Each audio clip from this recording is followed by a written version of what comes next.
A single gunshot rings out, marking the beginning of a desperate mission. The man pulling the trigger is Nie Yan. His eyes, cold and unwavering, are fixed on his target. The bullet finds its mark. A portly man in a fine suit, Chairman Cao Su, stumbles back, a fatal wound blooming on his chest. Panic erupts. Bodyguards rush to their fallen boss, shouting his name in disbelief, while others immediately return fire on the assassin. Though his mission was a success, Nie Yan pays the ultimate price. A volley of bullets rips through him. As Nie Yan lies bleeding out, he looks at his enemy with satisfaction. He tells the dying chairman that in death, everyone is equal, and that he will die at the hands of a nobody. Cao Su is dead. All his nation-rivaling wealth couldn't save him from a single bullet. With his last breath, Nie Yan declares his revenge for his parents complete. But as life fades, he can't help but question why fate was so cruel to him, taking everything he held dear. He reaches for the light, his spirit screaming in defiance. He refuses to accept this end. He will not resign himself to this fate. As his body falls into an endless abyss, his consciousness clings desperately to life. Then a flicker, a sliver of light appears in the darkness as an eye begins to open. Nie Yan's eyes snap open, wide with shock and confusion. He finds himself lying in a bed, not in a pool of his own blood, but completely unharmed. He sits up abruptly, his mind racing. He clearly remembers being gunned down by Cao Su's bodyguards. How could he be alive? Looking around, an impossible realization dawns on him. This is his old, cramped apartment from his student days. Could he have been reborn into the past?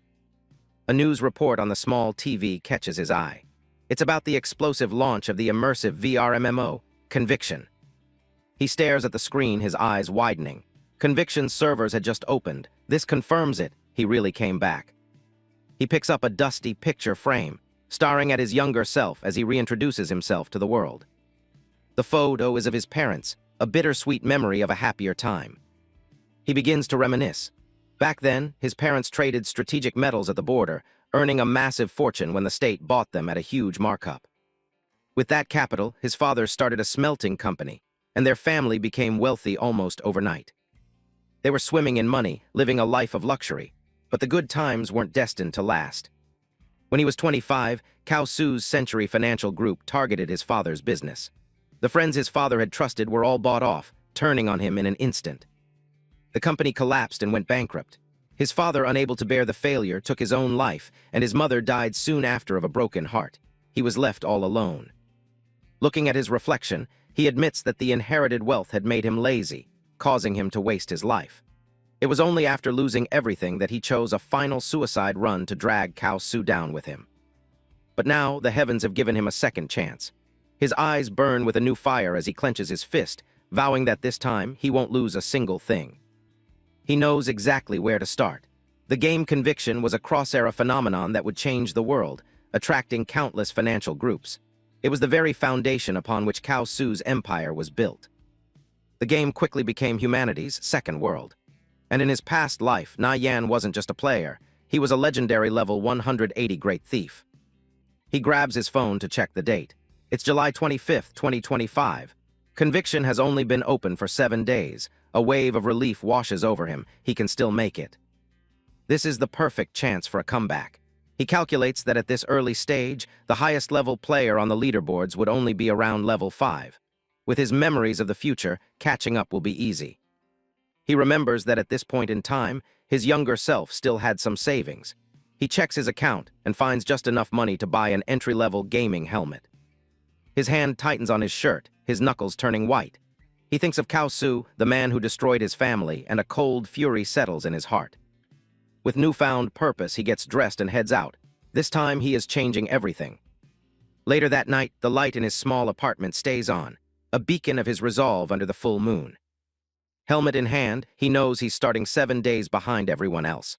But he's not worried. With his knowledge, he will crush every rival and stand at the very summit of conviction.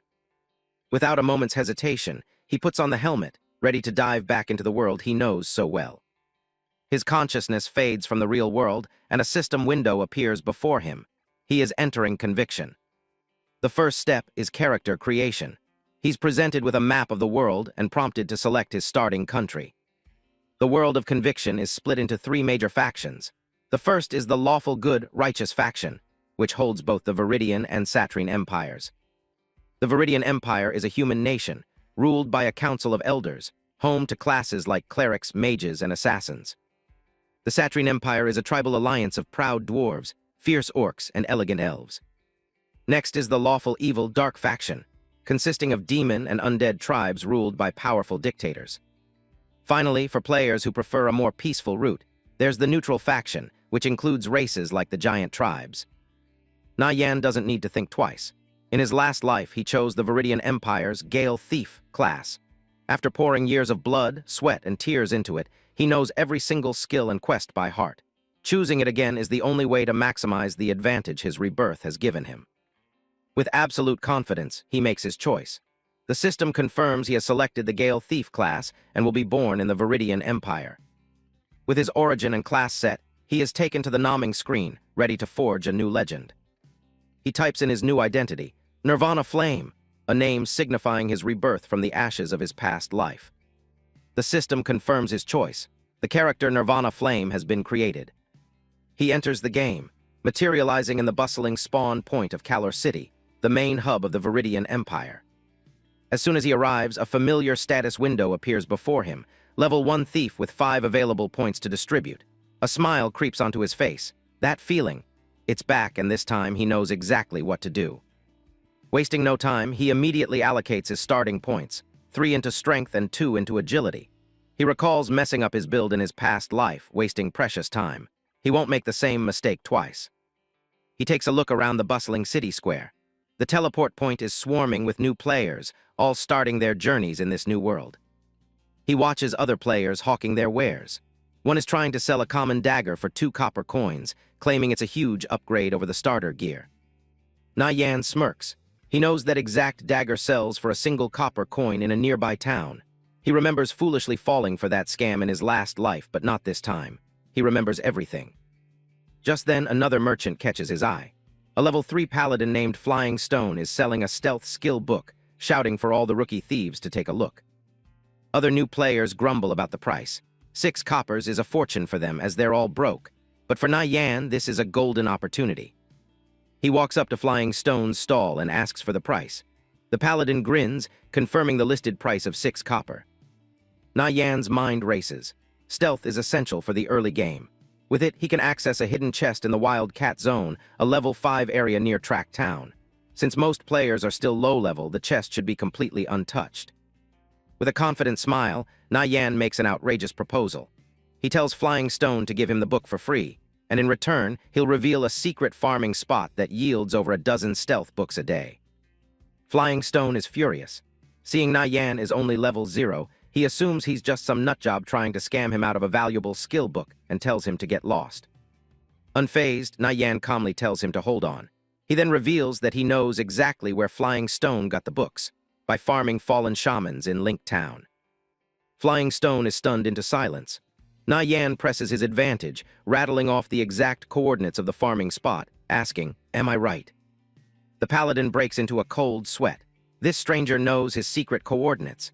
His mind reels at the possibility of farming a dozen books a day. Making a snap decision, he shoves the book into Nie Yan's hands. It's just 1 book, and if he can really farm 3 a day with the new information, it's a worthy trade. A system window pops up, showing he's trading with Nirvana Flame. With the deal struck, Nie Yan takes the book. He holds up his end of the bargain, telling Flying Stone the new coordinates near the fallen shaman camp. Flying Stone is overjoyed and gets ready to head out immediately. As he leaves, Nie Yan makes one last request. The fallen shamans also drop a skill called Owl's Insight, and asks him to mail one if he gets an extra. The paladin readily agrees, promising to send the skill the moment it drops if the new spot works. He then activates his Hearthstone to teleport away. In a flash of blue light, Flying Stone vanishes. Now holding the stealth skill, Nie Yan's first objective is complete. A faint glow envelops him as he prepares for his next move, cracking open that hidden chest. He makes his way through the city and arrives at Track Town, the closest settlement to his target. He doesn't waste a second.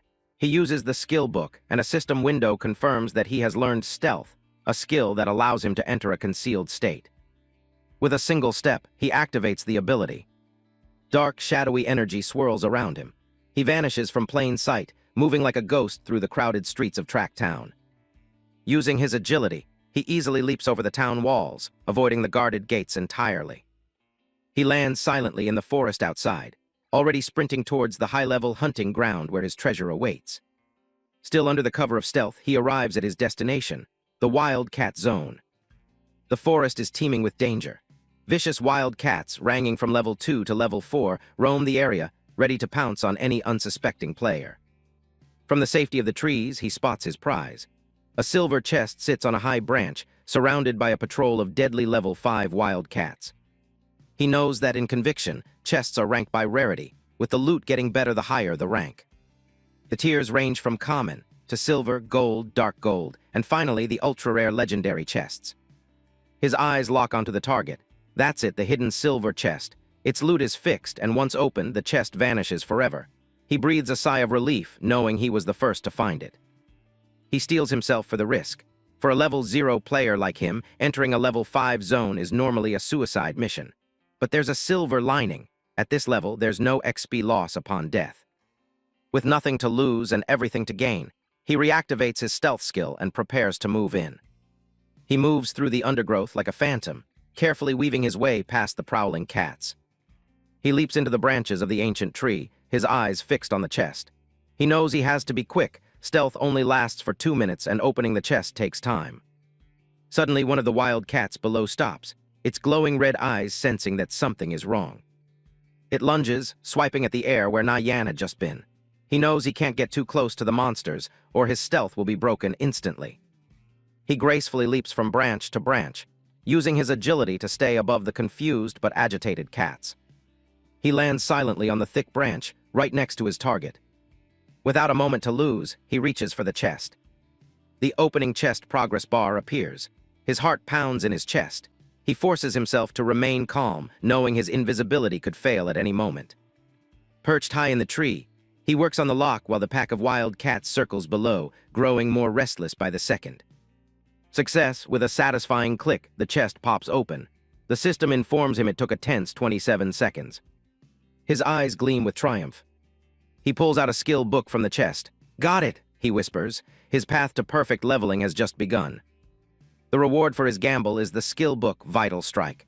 It allows him to deal 150% bonus damage on weak point hits. For a thief, this skill is a game changer. The journey to the top starts right here. Everything was going according to plan. Nie Yan smirked, knowing he had just obtained Vital Strike, a top-tier skill for thieves, right at level 0. With this, he was confident his progress in the early game would be twice as fast. As the skill book vanished, a system notification confirmed he had successfully learned Vital Strike. His plan was now in motion. Just as his stealth effect wore off, 2 massive, red-eyed creatures spotted him from below. But this was exactly what he wanted. Without hesitation, Nie Yan leaped down into a swarm of giant rats, greeting them with a casual taunt. As he fell, he thanked the confused monsters for guarding the nearby chest, a clear provocation. He knew that dying in Conviction meant losing experience and gear. But as a level 0 player with nothing of value, death was a resource, not a punishment. The system windows appeared one after another. He had died, dropped his worthless starter gloves, and was now being teleported to the nearest town. His plan had worked perfectly. In a flash of light, Nie Yan respawned in the middle of a bustling town, pleased that he'd secured a free, instant teleport. With the first step complete, his eyes sharpened. It was time for Phase 2 of his master leveling plan. He found himself in the main square, surrounded by countless other players starting their own adventures, completely unaware of the advantage he already possessed. Nie Yan gazed over the starting village. He knew he needed to make some quick cash. Luckily, his memories from his past life told him exactly where to find a secret quest. He first approached Hunter Klaus, accepting a simple quest to collect 20 giant rat skulls. Next, he visited Farmer End, picking up another mission to kill 50 of the same silver-gray rats. Just as he planned, after accepting the first 2 quests, Apothecary approached him. Because Nie Yan had fulfilled the hidden prerequisites, a secret third quest was triggered. This was a secret mechanic only he knew about. With a confident smile, Nie Yan accepted the hidden quest to collect 21 giant rat tails, perfectly aligning with his other 2 tasks. Out in the fields, the paw of a creature crept silently through the tall grass.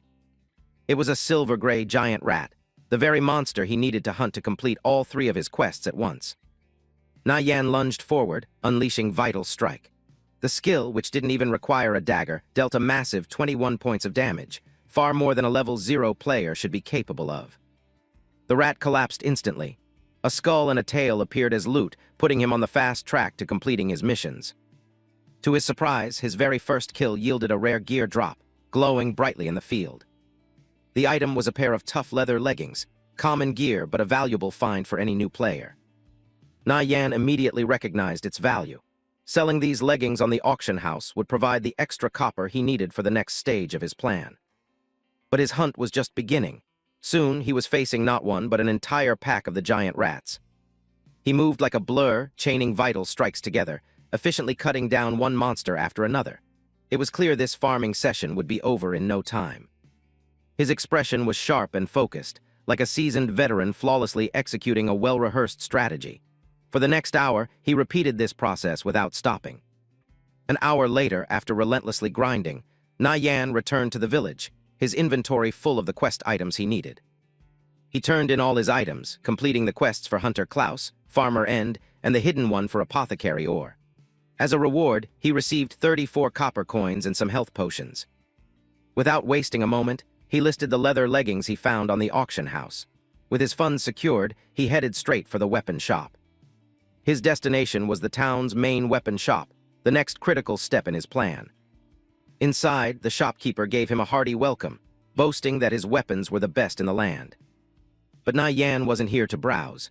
He cut straight to the chase, laying out his very specific requirements. A level 0 crossbow with a minimum attack and fire rate, all for under 40 copper. The shopkeeper grinned, presenting his masterpiece, a rapid-fire hand crossbow.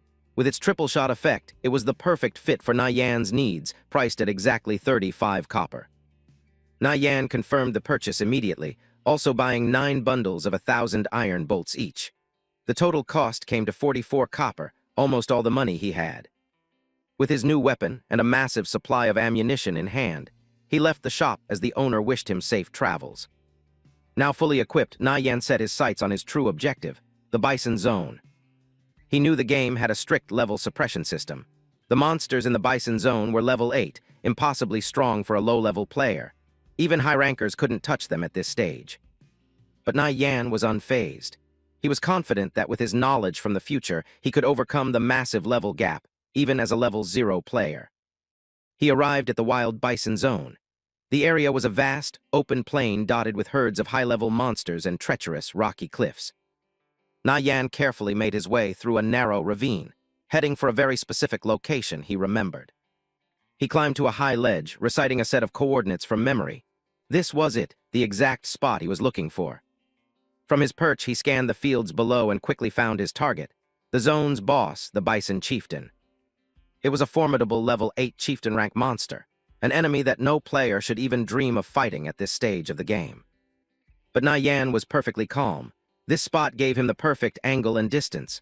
The boss was right within his crossbow's range. He took aim and fired, sending a volley of bolts flying toward the unsuspecting boss. The shots landed, but the massive level gap meant most of them missed. Even the ones that hit only dealt a single point of damage. But it didn't matter. He had brought 9,000 bolts with him, fully intending to slowly cheese the boss to death from his safe spot. He continued to fire relentlessly, the tiny damage numbers slowly but surely chipping away at the chieftain's health bar. The boss grew enraged, its health barely dented, unable to retaliate against its unseen attacker. Provoked beyond its limit, the Bison Chieftain let out a roar and charged toward the cliff face in a desperate attempt to reach its attacker. But its attack slammed uselessly against the rock. Nie Yan watched calmly, telling the beast to give up. This was a glitch spot, a place in the terrain confirmed by history where monsters couldn't reach the player. The boss was completely helpless against him. From his safe perch, Nie Yan continued to fire relentlessly.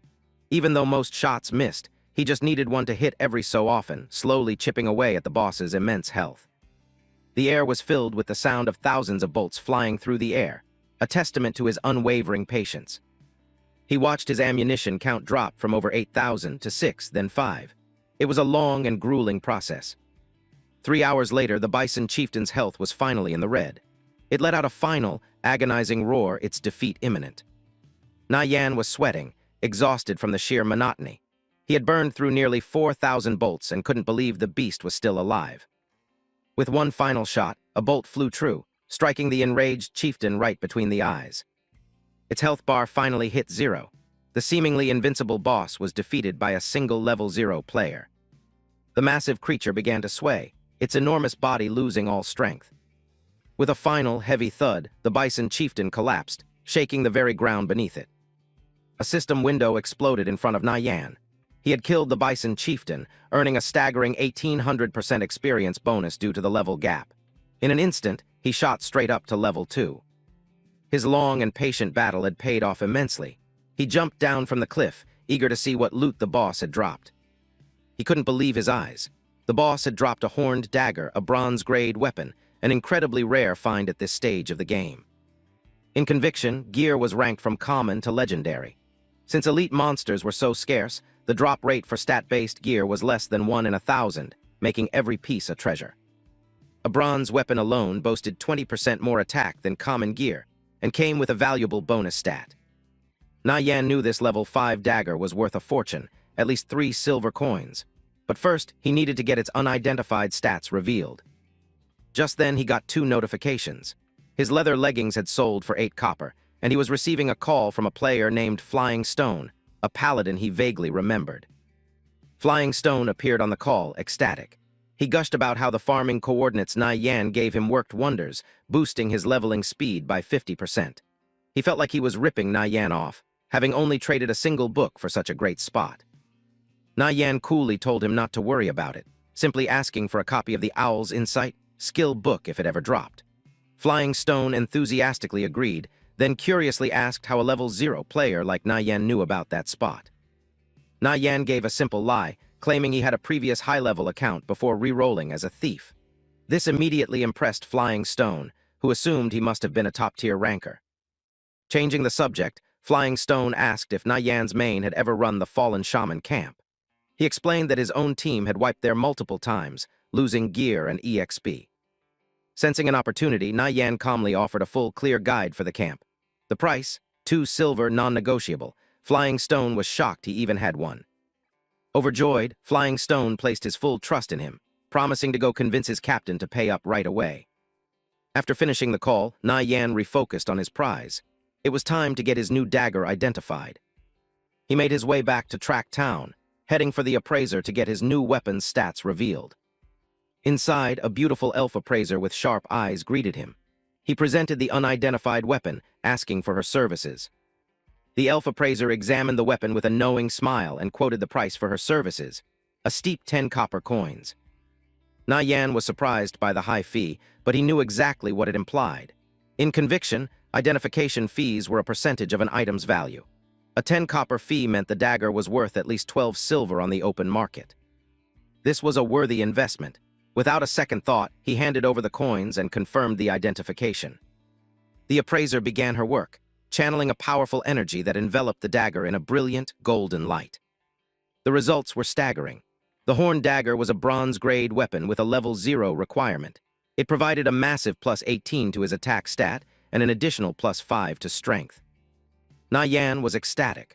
The bonus stat had rolled as plus 5 strength, boosting his damage even further. With base stats nearly 10 times higher than a normal dagger, he knew that with this weapon in hand, he was now practically invincible in the early game. Nie Yan calmly assessed his abilities. With a weapon, a vital strike skill, and stealth, he had the perfect assassin's toolkit. The only thing he was missing was a way to sustain himself through long fights. For thieves, there were 2 ways to heal, potions or bandaging. Potions were fast but burned through money. But for a Reborn player like him, who knew the value of every coin, the choice was obvious. Bandaging was the slow but smart way to go. Before heading out, he stopped by the apothecary. He had a specific plan in mind, and for that, he needed 2 minor underwater breathing potions. Inside, the alchemist handed over the goods. But first things first, Nie Yan decided it was time to learn the bandage mastery skill he'd been planning on. With his preparations complete, he set off for his destination, the remote and dangerous Lake Rando. The path to the lake was teeming with monsters. Nie Yan moved like a shadow, taking them down with swift strikes. He knew out in the wild you had to stay sharp, as kill-stealing and arguments could break out at any moment. He finally arrived at the Lake Rando Fishman village. The path led straight through the densely populated area. He knew that taking this place on directly would require a raid team of 1,000 men. For a solo player like him, stealth was the only option. But just as he was about to sneak in, a zone announcement flared to life. The victorious Return Guild was clearing the area, ordering all non-guild players to leave within 3 minutes. Nie Yan's eyes narrowed. Victorious Return? The name triggered a bitter memory. Just like in his past life, they were arrogant bullies, claiming entire zones for themselves and hunting down anyone who got in their way. He remembered all too well how they had hunted him for months. A fire ignited in his golden eyes. This wasn't just an obstacle, it was a chance for payback. He decided then and there that he would settle the score with them, one piece at a time. Instead of retreating, Nie Yan activated his stealth skill, his body fading into the shadows. He was going to walk right through their front door without them ever knowing. He moved silently through the village, a ghostly blur slipping past the dangerous fishman guards. Suddenly his stealth broke. A fireball erupted in front of him, revealing his position to everyone. He'd been spotted. The blast hit him head-on, knocking him back. A system notification popped up. Another player, Purple Blaze, had attacked him, and self-defense mode was now active. An elementalist from Victorious Return stepped forward, a smug look on his face. He mocked Nie Yan, telling him to get lost. Seeing he was alone, the mage was confident he could handle this himself. Nie Yan dodged another blast. His mind raced. Against a mage, there were only 2 options: close the distance and attack, or run like hell. But running wasn't his style. He knew the mage's pyroblast spell took 2 seconds to cast, plenty of time for a thief like him to close the gap. He charged forward, surprising his opponent. Before the mage could even finish his spell, Nie Yan was already on him, driving a vicious stab right into his chest and wiping out a massive chunk of his health bar. Furious, the mage retaliated, screaming that this spot belonged to Victorious Return and that Nie Yan had a death wish. To keep Nie Yan at a distance, he unleashed a new spell, Ring of Fire, creating a swirling vortex of flames around himself. Nie Yan was caught in the blaze, his health rapidly ticking down from the intense heat. But Nie Yan was prepared. Without missing a beat, he consumed a minor recovery potion, instantly restoring a huge chunk of his health. This was the moment he had planned for. The mage was shocked. He expected his opponent to run, but instead, Nie Yan pushed through the flames and landed another clean hit. The mage screamed in panic, but it was too late. Nie Yan had broken through his defenses and was already in position for the killing blow. Watching Nie Yan burn, the mage frantically calculated their health. He guessed the thief must be on his last breath, while he himself only had 51 HP left. It was a race against time. He just needed to cast one more fireball to secure his victory. The mage, Purple Blaze, shrieked in fury, declaring this was the price for daring to cross the Victorious Return Guild. But his frantic attack was clumsy. Nie Yan sidestepped it with ease. In that brief opening, Nie Yan's dagger began to glow with a deadly red light. He lunged forward, unleashing his own skill, Vital Strike. The blade plunged deep into the mage. Purple Blaze stared in disbelief, his body starting to pixelate. He couldn't understand how a mere level 2 thief could survive his powerful spells. Nie Yan just smirked. As the mage's body dissolved, he finally figured it out, an instant recovery potion. But it made no sense. A solo level 2 player shouldn't have the gold for such a rare item. Nie Yan coolly told him he could ponder that mystery while waiting to respawn. The victory was his. He quickly looted the level 2 bronze staff the mage had dropped. There was no time to celebrate. He knew the rest of the Victorious Return Guild would be swarming the area any second. He had to get out of there. Just as he predicted, a cry of alarm went up from the guild members nearby. They'd seen Purple Blaze fall and were now shouting for everyone to catch the killer. Without a second's hesitation, Nie Yan bolted, making a break for the lake shore. The guild's warriors were hot on his heels, one of them taunting him, believing his escape was impossible. One of the fighters, wielding a massive greatsword, swung it down with incredible force, shouting that he'd never get away. But the warrior's flame slash was too slow.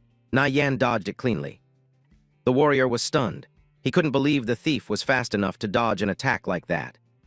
Reaching the cliff's edge, Nie Yan pulled out the underwater breathing potion he'd bought earlier. The guild members behind him realized his plan and screamed for someone to stop him. The warriors desperately used their skills, charging and slashing in a last-ditch effort to intercept him before he reached the water. But in their haste, their coordination fell apart. The charging warriors slammed right into their own shield-bearer who was trying to cut Nie Yan off.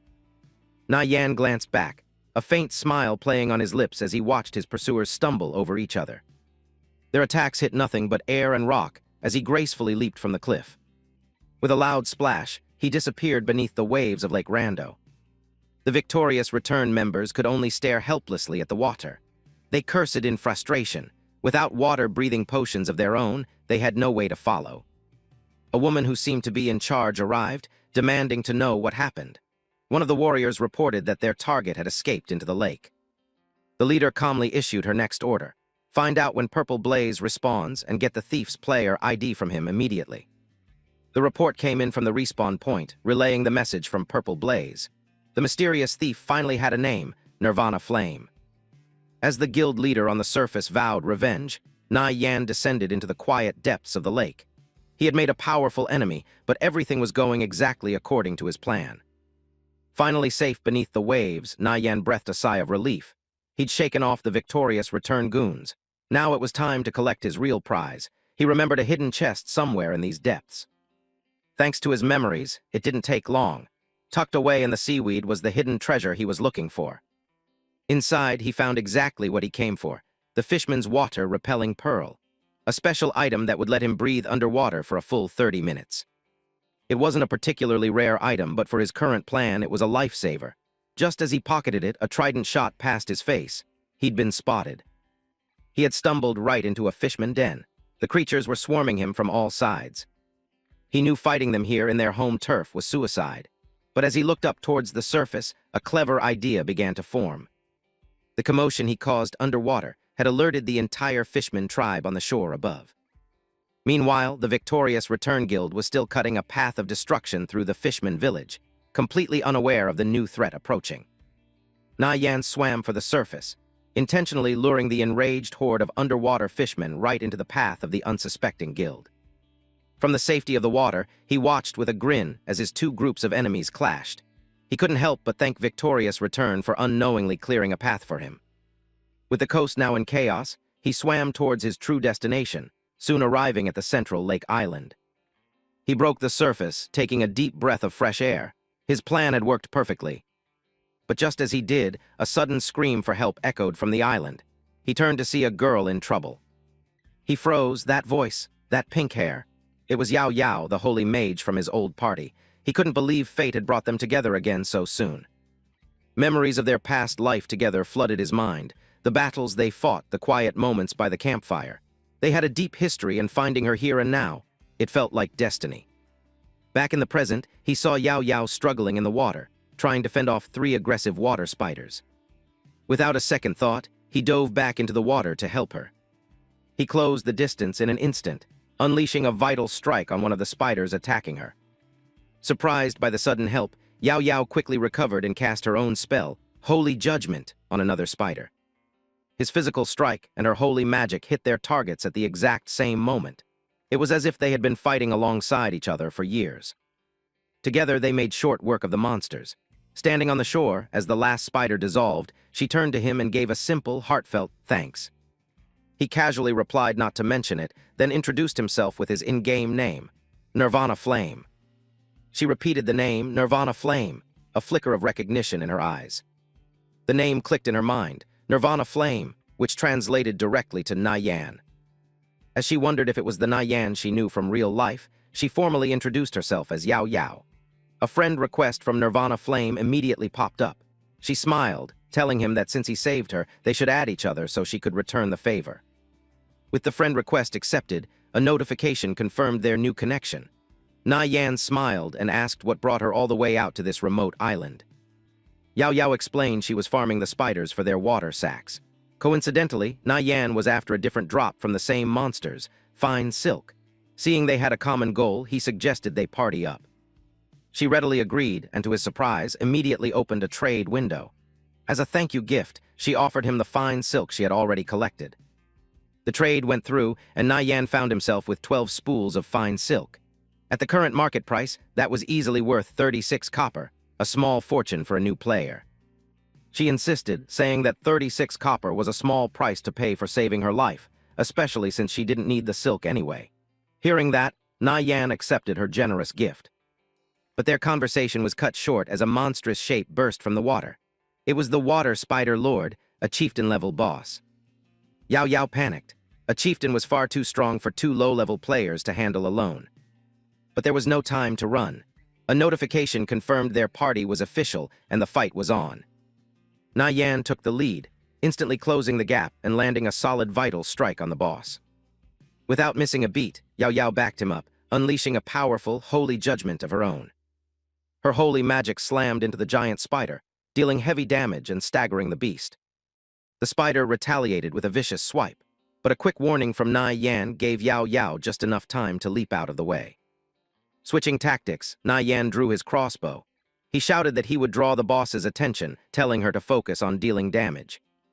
A volley of bolts struck the Spider Lord's eyes, enraging it and successfully pulling its aggro onto him.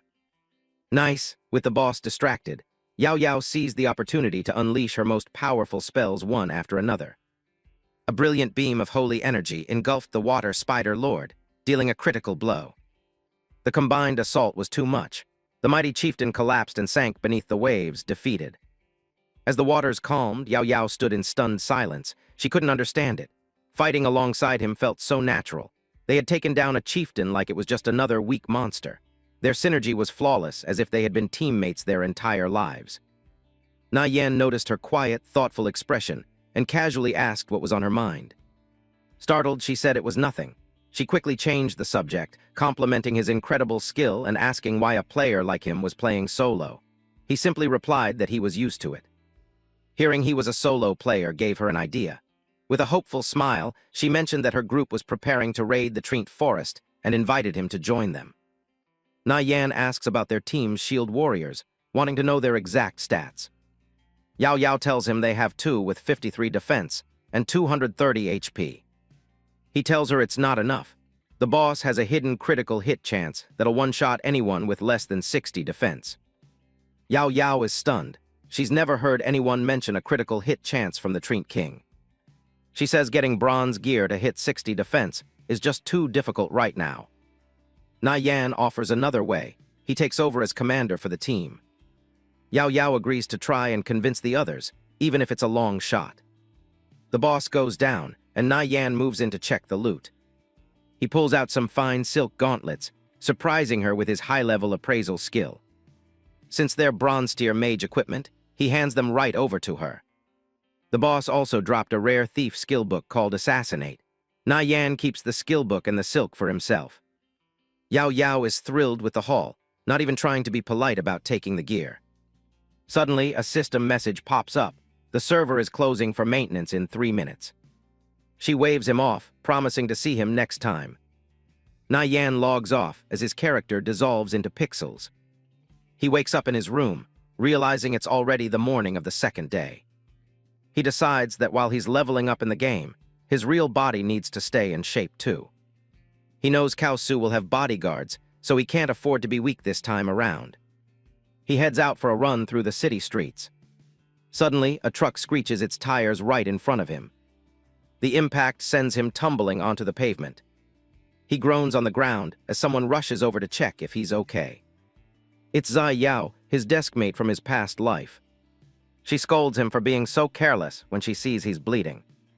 She runs back to her car to grab a first aid kit. Nie Yan looks at her, remembering how she was destroyed by Cao Su's group in his previous life. Zai Yao carefully bandages his arm, telling him to stop being so rash. He stares at her, thinking about how she hasn't changed a bit. He teases her, asking if he's got her to look after him now. She huffs and walks away, leaving him standing there. As she drives off, she wonders why he seems so much more confident lately. His expression hardens. He knows he has to grow strong in the game to change their fate. His phone starts ringing, and it's his friend Tang Yao calling. Tang Yao screams through the line, demanding to know where he's been for 2 days. Nie Yan smiles, glad to hear his best friend is still doing well. He remembers how Tang Yao risked everything to support him in his past life. He also remembers the guy's tragic end in a dark alley, and he's determined to prevent it. Tang Yao catches up to him on the street and grabs him. Tang Yao asks if he's playing the new game, and Nie Yan reveals he's already a level 2 thief. Tang Yao brags about being a level 3 mage and drags him toward the PK bar. The PK Bar is an entertainment club where players can bet on their own matches. Competitive matches here are always personal, with players betting high-tier gear or cash on every round. Wei Kai mocks Tang Yao as he walks in, asking if he's back to hand over even more of his money. He turns his gaze to Nie Yan, sneering at him and wondering if the last beating wasn't enough of a lesson. Tang Yao puts an arm around his buddy, telling him not to worry since he's there to protect him. Wei Kai finds it strange how calm Nie Yan is today, wondering if the kid actually found some courage. Tang Yao tells the group to stop talking and get to the pods. The stakes are 200 per round. The match screen lights up, Tang Yao's arcane mage against Wei Kai's berserker. Nie Yan knows this is a terrible matchup for a mage, especially against a berserker with a charged skill. The map is a wide-open plain, making it almost impossible for Tang Yao to dodge or find cover. Shifeng approaches Nie Yan, taunting him about his friend's losing streak and suggesting they play a round 2. Nie Yan agrees, but makes it clear he isn't interested unless they play for a real wager.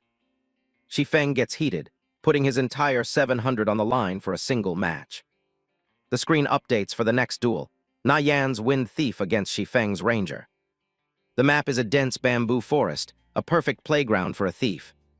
Nie Yan instantly triggers his stealth skill and disappears from sight. Shifeng scans the area from the trees, trying to find any sign of movement. The Saberman began to get cocky, mocking Nie Yan as a coward who only knows how to hide. But Nie Yan is already right above him, his presence completely erased by his years of mastery. Shifeng finally looks up, but he's already too late. Nie Yan drops down with his blade, catching his opponent completely off guard. The first strike connects, instantly chunking Shifeng's health bar. The Saberman panicked as he realized Nie Yan had completely closed the gap and shattered his defenses. He struck back in a desperate frenzy. The blade merely grazed the protagonist's face. Having seen through his opponent's true strength, Nie Yan softly whispered, "It's over," before delivering the final, decisive blow. A vital strike hits for 70 damage, finishing the fight in a single flurry. Shifeng's avatar disintegrates into digital fragments, leaving him staring at a defeat screen. The crowd watching the monitors is in shock at how quickly the match ended. Nie Yan walks away, thinking that taking on a level 2 rookie felt more like bullying. Shifeng is left reeling, unable to comprehend how simple movements led to such a decisive kill. He takes off his helmet, shivering as he realizes how different Nie Yan has become. Wei Kai's lackey stood in dead silence, wondering if this was really the timid kid they used to bully. Tang Yao comes back from his pods looking defeated, having lost 1,200 in his matches. He complains about how the berserker's anti-magic aura is a hard counter to his mage. Nie Yan corrects him, explaining that the aura only reduces damage a bit and can be timed around easily. Tang Yao looks at his friend in surprise, wondering where he picked up all this advanced knowledge. Nie Yan simply hands over the 700 he just won to help cover his friend's losses. One of Wei Kai's thugs steps forward, shouting at Nie Yan to stop getting cocky. The guy lunges forward with a punch, determined to teach him a lesson right there. But Nie Yan catches the fist midair with effortless precision. He uses the man's own momentum to slam him straight onto the floor. Nie Yan thinks back to his past life, where he practiced combat specifically to deal with people like Cao Su. Tang Yao is left speechless, wondering when his buddy became so formidable in real life. Shifeng and the others back away in fear as their group starts to fall apart. Wei Kai stares at Nie Yan, realizing the kid standing before him is fundamentally different from the one he used to bully. He holds his group back, stopping the physical confrontation to ask if Nie Yan really just defeated one of his lackeys in the game. Nie Yan remains completely unfazed, dismissively calling it a small match and nodding that the opponent was far too weak. Wei Kai mockingly invites him to a round, but Nie Yan makes it clear he isn't interested unless the stakes are high. Wei Kai offers 1,000 a round, but Tang Yao protests, calling it a blatant act of bullying for a level 3 berserker to challenge a level 2 Gale thief. Ignoring his friend's concerns, Nie Yan ups the ante significantly, proposing 3,000 credits for a single round. Wei Kai accepts the challenge, fueled by arrogance and the belief that a miracle is impossible for a player of Nie Yan's level. Tang Yao panics, grabbing Nie Yan and asking where he plans to get that kind of money for such a risky bet. Nie Yan casually reveals he's borrowing the money from him, and despite his fear, Tang Yao decides to risk everything to back his friend. The duel begins as both players materialize in the digital arena, the tension between the Gale thief and the berserker palpable. They are dropped onto a flat grassland map, providing almost no natural cover for a character that relies on stealth. Watching from the sidelines, Tang Yao is filled with dread, knowing how disadvantageous this terrain is for a thief. Wei Kai offers to change the map out of pity, but Nie Yan confidently declines, stating the current setting is perfectly fine. Nie Yan activates his stealth skill, his body blurring and then vanishing completely into the environment. Wei Kai stands ready in the open field, his eyes scanning the swaying grass for any hint of his opponent's position. The berserker is confident he can track Nie Yan by the movement of the grass, waiting for the slightest ripple to reveal him. Suddenly, a strong gust of wind sweeps across the plains, masking the sound and movement of anything else on the field. Nie Yan moves with the wind, using the natural disturbance to perfectly hide his tracks from the searching berserker. Wei Kai begins to sweat as the wind picks up, realizing he has completely lost track of where Nie Yan could be. He lashes out with a blind swing, hopping to catch the invisible thief, but his sword only cuts through empty air. He is genuinely impressed and terrified, having never seen someone utilize stealth and the environment with such masterful skill. Nie Yan waits patiently in the tall grass just behind his target, timing his strike for the next natural gust of wind. Wei Kai tries to convince himself that the kid must be moving slowly and must still be somewhere in front of him. The wind blows again, and Nie Yan pounces from the shadows, his blade finding an opening in Wei Kai's defense. The berserker takes a heavy hit, shock registered on his face as he wonders when his opponent managed to get behind him. The muscle-bound man immediately swung his greatsword to counterattack, but Nie Yan had already jumped back in time to dodge. Desperate to reclaim the momentum, Wei Kai unleashes a powerful whirlwind slash, his greatsword spinning in a wide arc. Nie Yan easily reads the attack, noting that the heavy weapon leaves a 1-second delay after the skill is cast. He sees that delay as his definite key to victory, positioning himself to exploit the berserker's momentary vulnerability. As Wei Kai's sword slows down, Nie Yan strikes, certain that now is his best chance to end the match. He moves through the field like a blur, his speed far exceeding what should be possible for a level 2 player. Nie Yan triggers Vital Strike, a high-damage ability that strikes right at Wei Kai's weakest point. The spectators are stunned into silence, amazed by the perfect timing and execution displayed by the supposed underdog. Wei Kai screams in pain as the massive hit connects, his HP plummeting toward the danger zone. With his health critically low, the berserker is driven into a frantic rage, unwilling to lose to someone he considers beneath him. He charges his final attack, Flame Slash, screaming for Nie Yan to just die as he brings down his burning blade. Tang Yao shouts for Nie Yan to get out of the way. Wei Kai is trying to force a gap with a Flame Slash, but Nie Yan knows staying close is his only advantage as a thief.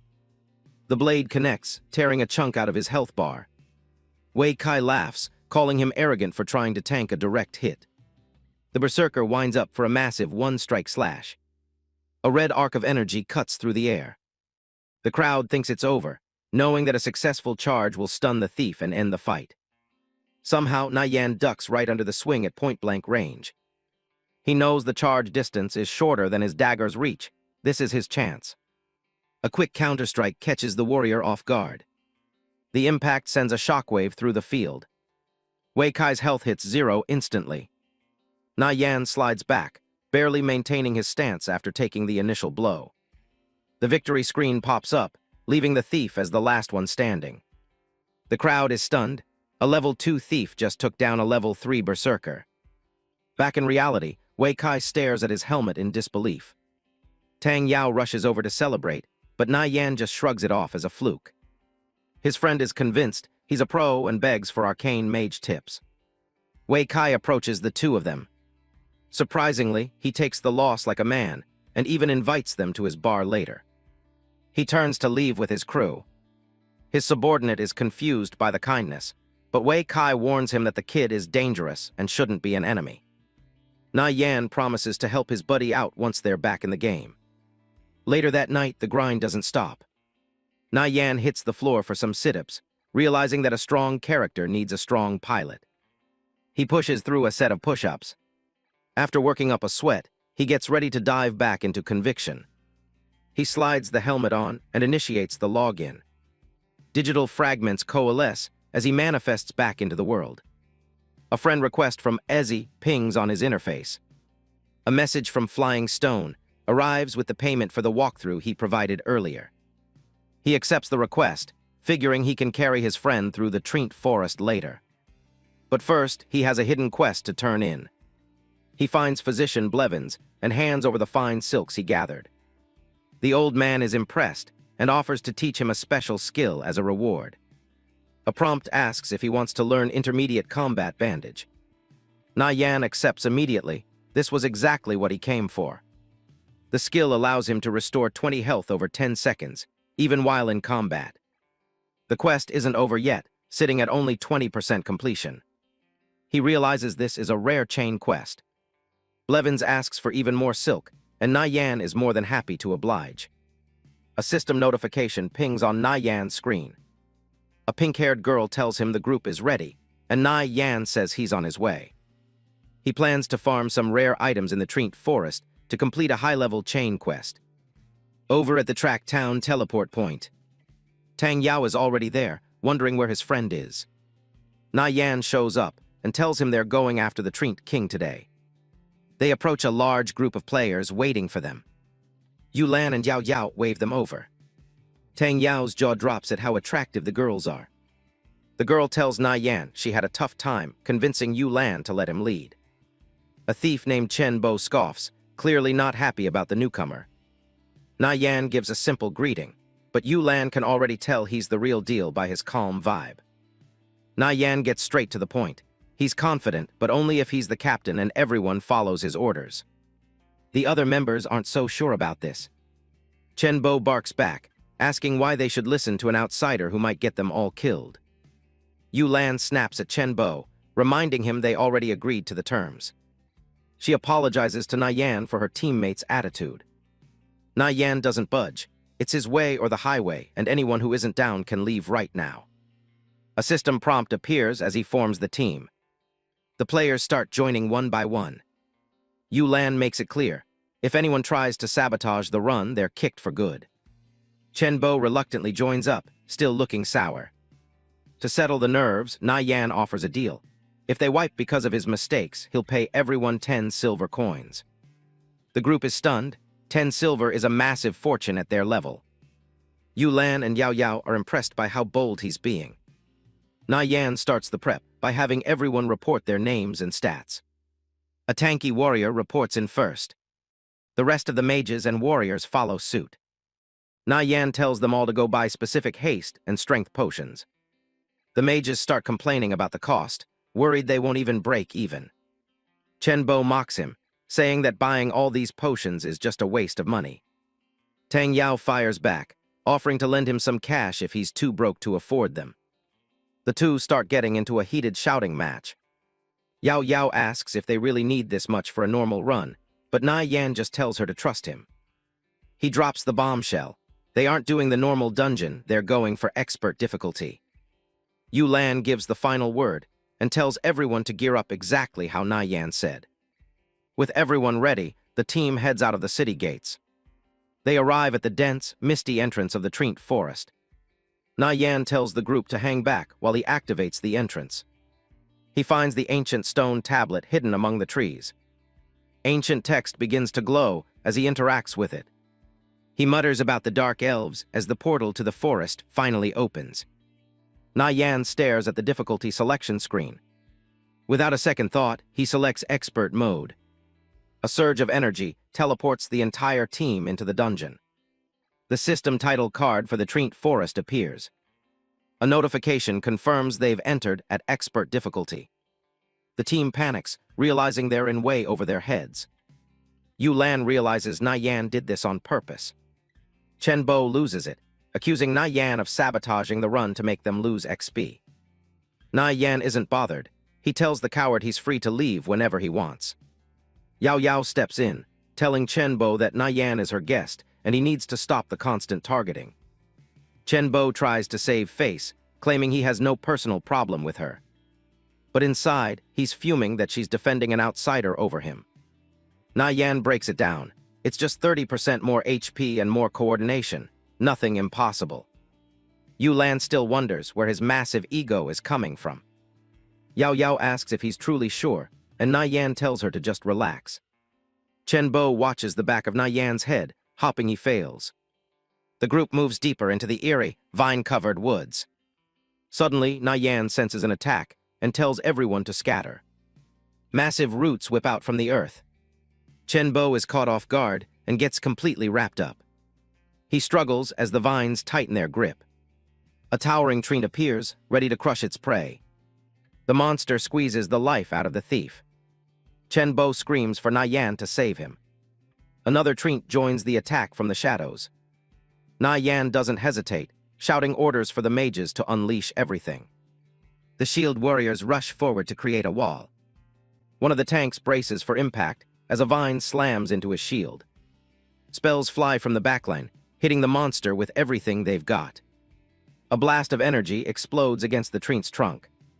The vines are severed, sending Chen Bo crashing to the ground.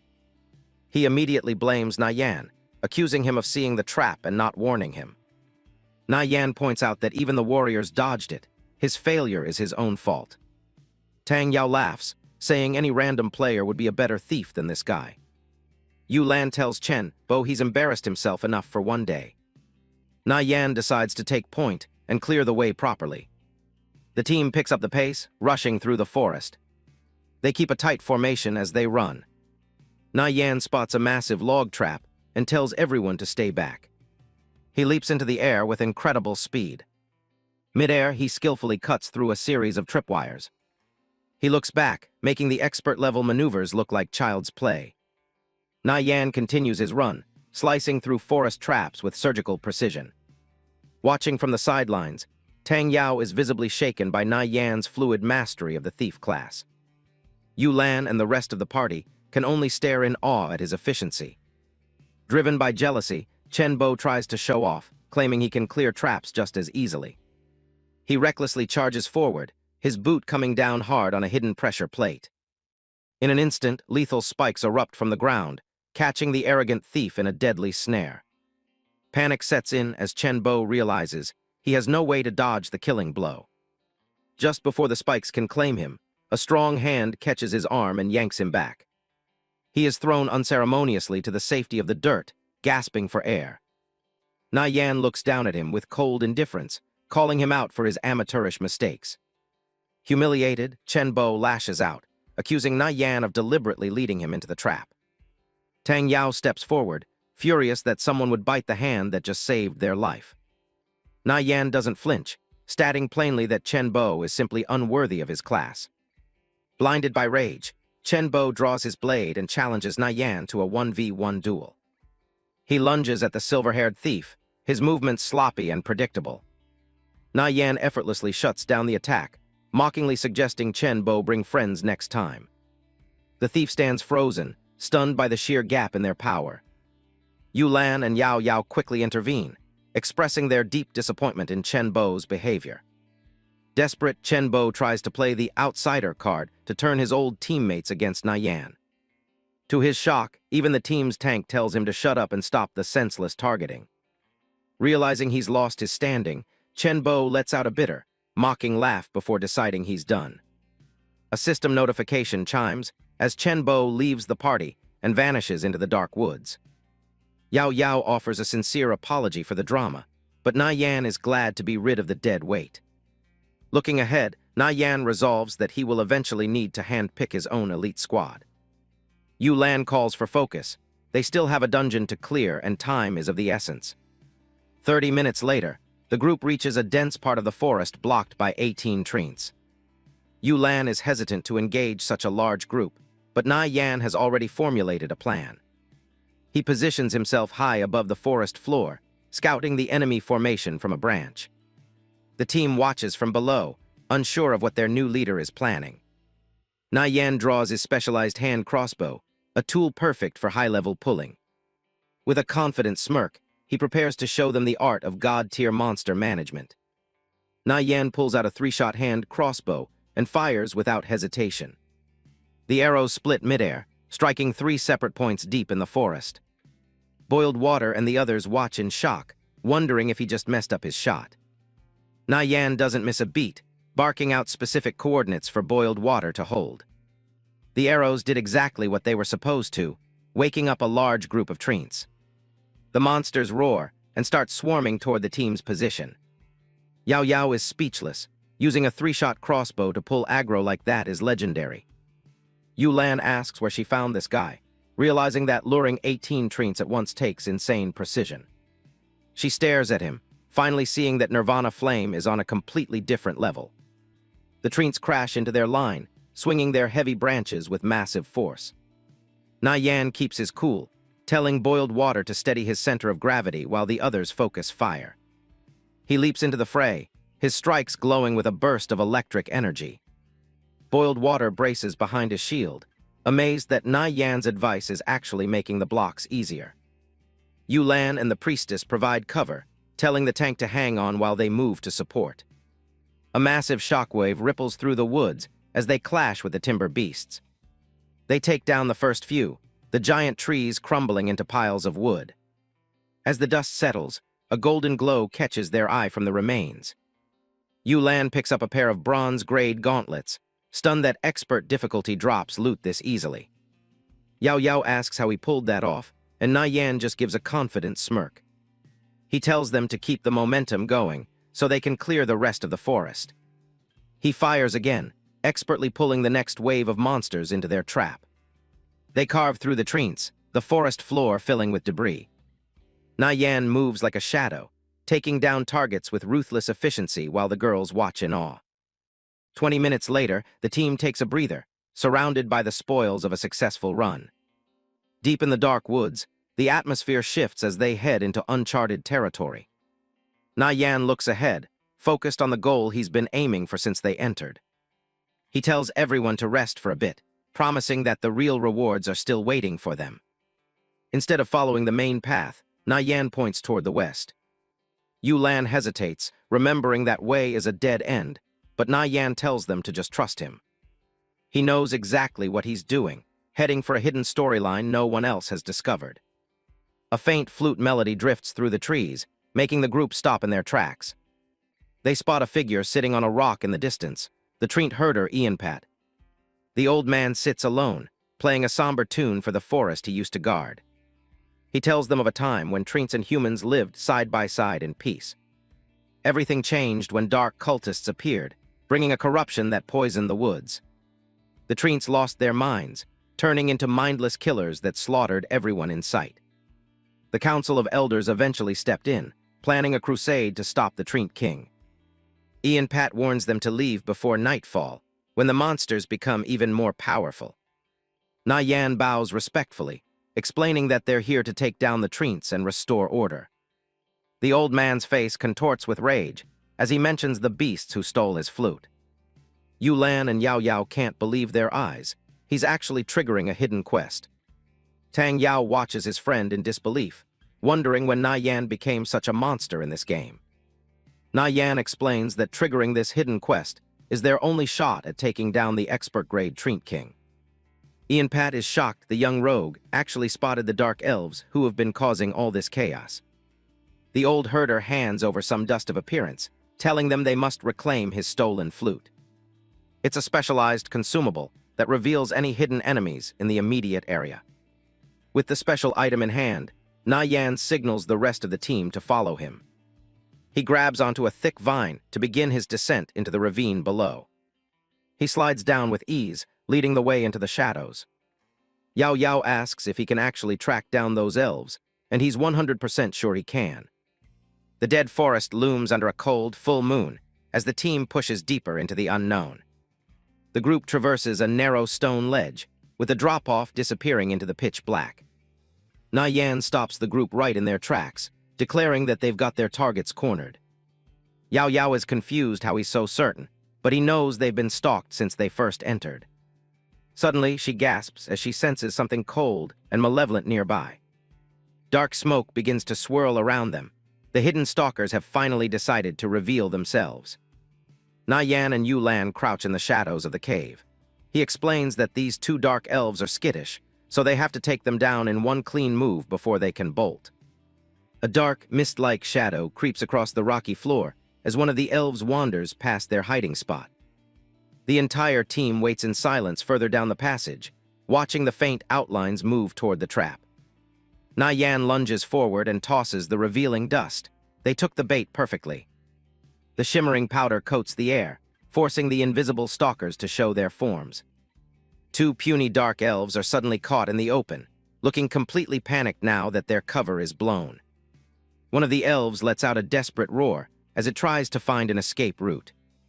Tang Yao and Boiled Water step out to block the path. Tang Yao grins, asking them exactly where they think they're going. Backed into a corner, one of the elves lunges at Tang Yao with its claws bared. Boiled Water steps in to tank the blow, while Tang Yao starts mana-charging a spell. Tang Yao channels a massive swirl of fire between his palms. The fireball slams into the dark elf, lighting it up as it screams in pain. Yu Lan draws her sword and rallies the rest of the group to jump in and finish the job. The skirmish turns into a chaotic brawl. Nie Yan spots the item they're looking for hanging from one of the elves' belts. The remaining elf lashes out wildly, but Nie Yan is already moving in for the kill. The elf resisted in desperation, but Nie Yan easily dodged the attack. Nie Yan delivers a clean slash, landing a vital hit that drains a huge chunk of the elf's health. The rest of the team unloads their skills, overwhelming the two elves in a flurry of blades and magic. With the enemies down, Nie Yan reaches for the glowing loot left on the ground. He's got it. Nie Yan holds up a golden, ornate flute. This was the key to clearing the dungeon. It's Ian Pat's flute, a quest item that significantly nerfs Trint-type creatures and gives the user a big health boost. Yao Yao calls Nie Yan over, pointing out that there's something else hidden in the grass. He picks up a weathered piece of parchment. It's not just loot, it's a letter. This triggers a branching storyline, a secret message warning of a Drow tribe counterattack on the Hilton Fortress. Yu Lan stares at the letter, unable to read the elvish text. Nie Yan tells her it's a special quest they can turn in once the forest is cleared. The other teammates are pumped. Finding a hidden quest like this was a total surprise. Nie Yan hands the flute to Boiled Water. Since he's the main tank, he needs the extra HP to face the Trint King. Boiled Water is stunned. With 300 extra health, he's not even afraid of the boss anymore. The team moves out, but Tang Yao stays behind for a second, noticing how everyone's attitude toward Nie Yan has flipped. Tang Yao smiles to himself, proud that his friend is finally showing these guys what he's capable of. Nie Yan leads the way deeper into the forest, his cloak fluttering behind him as they approach the end. A heavy rumble shakes the ground, and smoke rises from the dense tree line ahead. They start cutting through the remaining Trints, clearing the path with rapid strikes and coordinated magic. A massive, twisted root erupts from the earth, signaling that the big one has finally arrived. Boiled Water admires his new bronze round shield. It's leagues better than anything he's ever ground for before. Yu Lan hesitates before asking Nie Yan if she can buy the shield from him, knowing he was the one who led them to it. She figures with gear like this, her team might actually stand a chance in higher dungeons on their own. Nie Yan tells her to just take it. He's only here for thief equipment and a specific jewel the boss drops. Yao Yao is grateful but feels bad about him taking such a loss on the loot. She thanks him sincerely. The ground cracks open as a colossal branch smashes down, shattering the terrain around them. An explosion of dust and debris clears to reveal the massive guardian of the forest. Everyone braces themselves. Nie Yan shouts for the team to pay attention and set up their formation immediately. He tells the shield warriors to move to the front. Emerging from the fog is the Trint King, a level 4 Lord-grade boss with 10,000 health. The real fight starts now. The Trint King towers over them, screaming about damn humans daring to set foot in its territory. It's not exactly a warm welcome. The massive beast slams its vine-covered arms down, shouting for them to go to hell as it tries to crush Nie Yan. Nie Yan is a blur of movement, leaping over a massive root sweep with insane agility. The guy's reactions are on another level. He backflips away from another strike, landing perfectly on his feet without breaking a sweat. The priestess is completely floored. She can't believe a level 2 thief is handling a level 4 Lord-grade monster like it's a tutorial boss. Nie Yan snaps everyone back to reality, ordering boiled water to take the aggro while the mages keep their distance. He's taking full command of the raid. Boiled water charges in and lands a hit, but the boss's defense is so high he barely scratches it. This is going to be a long fight. The mages open fire, sending bolts of magic flying toward the giant tree from all sides. The entire team surrounds the Trink King, unloading their best skills to chip away at its massive health pool. A massive explosion rocks the clearing, but the damage numbers popping up are still depressingly low. Fire and smoke fill the air as the team pushes their offensive as hard as they can. The boss retaliates with a heavy blow that sends Boiled Water's health plummeting. Nie Yan screams for him to use the flute right now. Boiled Water manages to blow the flute through the chaos. Hopping the buff is as good as Nie Yan said. The flute's magic kicks in, surrounding the Trink King in a green aura that slashes its stats by half. Now they have a real fighting chance. Nie Yan orders the mages to focus strictly on fire spells. He knows the boss has massive ice resistance, so anything else is just a waste of mana. Tang Yao steps up with a confident smirk. Fire spells are his specialty, and he's ready to turn this tree into kindling. Nie Yan pulls the priestess aside to check if she has the dispel skill. She's a bit shaky, but nods that she does. He warns her that the boss is about to use a fear spell. If Boiled Water gets hit, she has to cleanse him the exact second it happens. Nie Yan tells her to just relax and wait for his signal. He's got the timing down perfectly. The Trink King unleashes a wave of dark green energy. It's the fear spell, and it hits the front line like a physical wave. Boiled Water is hit hard, his movement stuttering as the CC takes hold. Nie Yan bellows for the cleanse. The priestess channels her staff, releasing a burst of golden light to break the curse. Boiled Water snaps out of it instantly, raising his shield just in time. Nie Yan calls it a perfect cleanse. The priestess is genuinely surprised and relieved that she actually pulled it off under all that pressure. The team doubles down on the attack, hitting the boss with everything they've got. The Trink King lets out an earth-shaking roar as its health drops below 3,000. It's hurting now. The boss turns a dark, menacing shade as it enters its enrage phase. Nie Yan warns everyone to brace themselves. It's about to get ugly. Yulan grinds her teeth, shocked that this thing even has an enrage mechanic.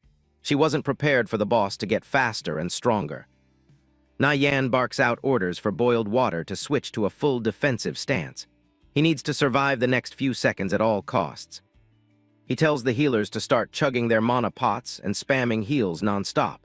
They can't let the tank's health dip for even a second. The mages and priests are in high gear, their hands glowing as they dump every bit of mana into keeping the raid alive. The Trink King slams into Boiled Water's shield with a crushing blow that almost knocks him back. Boiled Water is barely holding on, his arms shaking from the sheer force of the attack. He doesn't know how much longer he can tank this. Waves of healing magic wash over him, keeping his health bar from hitting 0 by just a sliver. He digs his heels in and blocks another massive swipe, the impact echoing through the clearing. Boiled Water realizes that if it weren't for the perfect heals and that flute, he'd have been a goner 3 attacks ago. He quickly downs a health potion, finally understanding why Nie Yan insisted they stock up on supplies before entering.